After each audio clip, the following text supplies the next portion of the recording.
Well, good morning and welcome to Overdevest Nurseries on a rather grey, overcast, cloudy morning in early spring. This is a busy place. There's lots going on. We're building new greenhouse, we're potting new plants, and of course we're sending out lots of plants to our partnering garden centres. So I hope you excuse all the noise that's going on in the background. But what I wanted to do was to show you a little bit more about pruning hydrangeas. You'll remember that last year we filmed a video here in this garden where I showed you how to prune Panicle hydrangeas. Those are the ones with those big conical shaped flowers that are white and then go towards pink and are absolutely beautiful. But what do you do if you've got one that's trained as a tree form? You know what I'm talking about.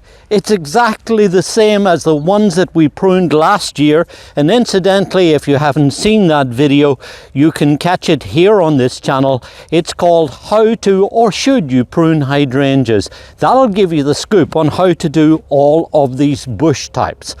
But this is exactly the same, except as you see, it's been trained on a little trunk. It's a miniature tree.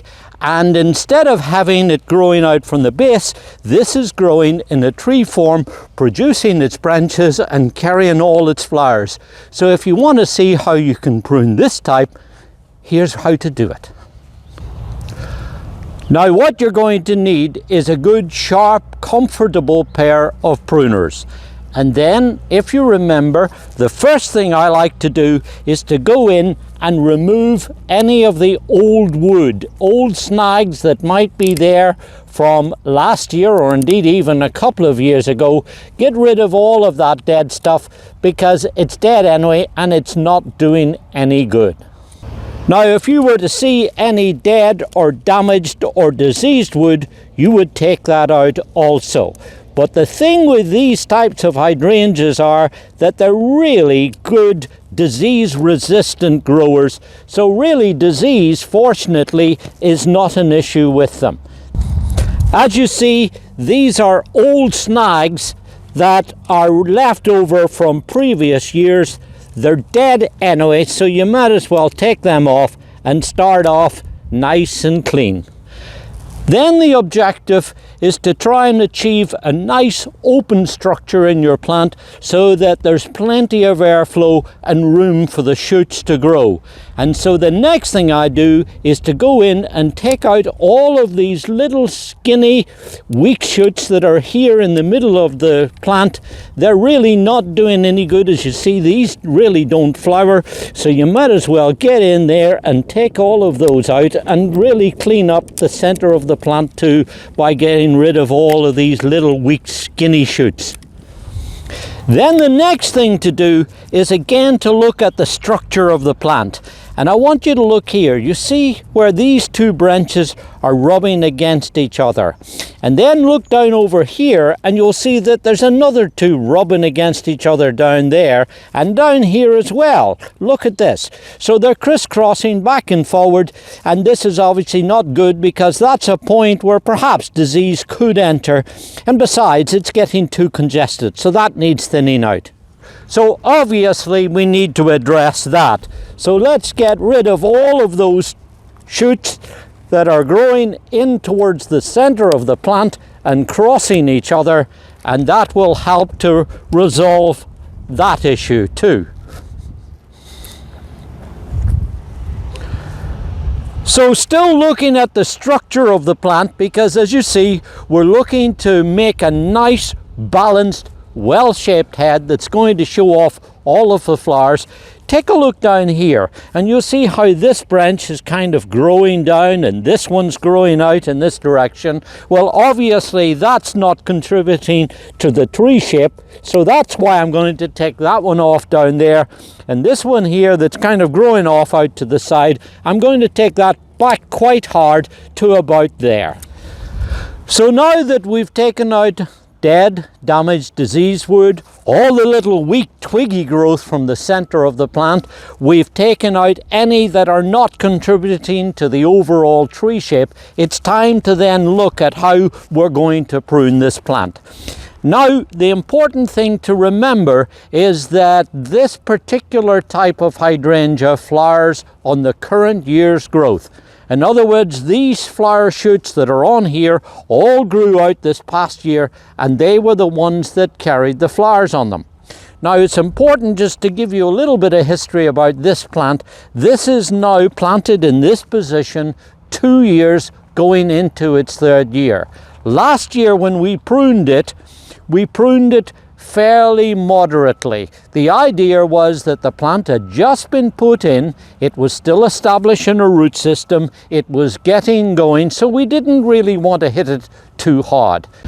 And that's why we pruned it back fairly moderately last year, really just taking it back a little bit, and the resulting growths, as you see, were relatively short and fairly small flowers. Now that it's got a great root system and it's poised for lots of growth and it's going to make flowers that are even way bigger than these, it's time to be a little bit more aggressive. Now, I should point out that the harder you prune something back, the more you're going to stimulate growth. If you prune something back with little pieces like this, you're going to get weaker stems, shorter growths, and smaller flower heads. Now, I don't know about you, but I like the heads on these to be nice and big and really showy. And that's why when I'm pruning my hydrangea paniculatas, I tend to be a little bit more aggressive than most other people. So that's why I'm going to take this one back to a bud that's here. Look at this shoot growing out across the middle, so it's coming out. Then I want to show you that this particular stem in the middle is growing from here all the way out. Now that's crossing back into the middle of the plant, so I'm going to take that one out too. And then if you look at this shoot, you'll see that it's pretty much doing the same. It's growing from here up to there. So let's take that one out too, cutting it back to near the base of the stem. And then this one here is kind of a little bit growing towards the center, but there isn't a whole lot of growth here yet. So that's why I'm going to take this one back to that bud right there. And then look at the rest of this plant. Here's a weak, thin, spindly little shoot here. That one comes out. Then let me show you this shoot here, which is kind of growing off in this direction, and I'd like it to come out here. So that's why I'm going to take this one back to there. And then this one here has a lot of growth on it, nice big strong shoot. So there's no point taking this one back really hard. So I'm going to take this one back to about there. And then as you see, the plant is now beginning to open up. Now you may have heard me mention that I'm pruning above a set of buds. The reason I do that is that wherever there's buds on a stem, it's a little woodier. You see, the stems on Hydrangea paniculatas are hollow, and you could get some dieback and then some dead snags if you were to prune it up here somewhere. So instead of that, what I do is I go just above a set of buds, and that means that you're less likely to have dieback at that point. So now I'm working my way around the plant. This is one here that's a little weaker, so I'm going to take that one back to about there. Pretty much the same with this one. It's growing out in this direction and looks to be doing pretty good if I were to trim it there somewhere. Now, look here. Look what's going on here. I didn't notice this until just now when I touched the branch. Look how this is fractured and broken here. It's weak, and therefore this is not going to be too structurally sound. So we have to do something about that, which means that we take it right off at this point. If it gets tough on your hands, you might need a pruning saw with some of these older shoots, but in the main, as you see, we've now taken care of that weak spot, and this branch here will grow out, and in no time at all this will be a nice well-shaped plant. So now we only have 2 branches left, and here's one growing up towards the center of the plant. We'll take that off there, and this one here will grow up here. And now look to see what's happened. Yes, it looks fairly severe and it looks like I've really chopped the top off it. But let me tell you what's going to happen. All of these buds here are going to grow out and make beautiful big flowers that are going to be absolutely gorgeous during the summertime. The plant is going to be well furnished and nicely spaced with plenty of airflow through the middle here, and it's going to grow away nice and vigorously, and I promise you will be really beautiful. If you're a little timid and a little worried that perhaps you don't want to be as severe as this, you can, as a starter, go in and then trim it back less severely. You'll certainly still get flowers. You'll get lots of nice twiggy, smaller growth, but when you do this, I think you're going to find that it really will produce a beautiful, strong growing plant with lots of lovely, big, gorgeous flowers. Now, the last thing to do after you've gathered up your prunings is to put down some fertilizer. Now, it really doesn't matter what sort you use as long as it's a well-balanced formulation.